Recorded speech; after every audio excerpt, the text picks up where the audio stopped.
ఇప్పుడు దీన్నంతా కలిపేసుకోండి. ఇంకా అంతే, అయిపోయింది మనకి కార్న్ రైస్తో చేసిన fried rice. Corn fried rice, egg corn fried rice super ఉంటుందండి. అంతే. ఓకే, ఇప్పుడు నేను తీసేస్తున్నా. ఒకసారి రుచి ఉన్నా చెప్తా మీకు ఎలా ఉందో.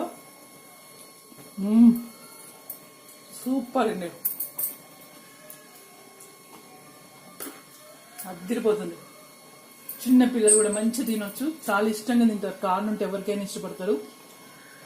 కార్న్ తోటి కొంచెం స్వీట్గా, కొంచెం ఘాటుగా మిరియాలు వేసాం కదా, సింపుల్గా చాలా బాగుంది.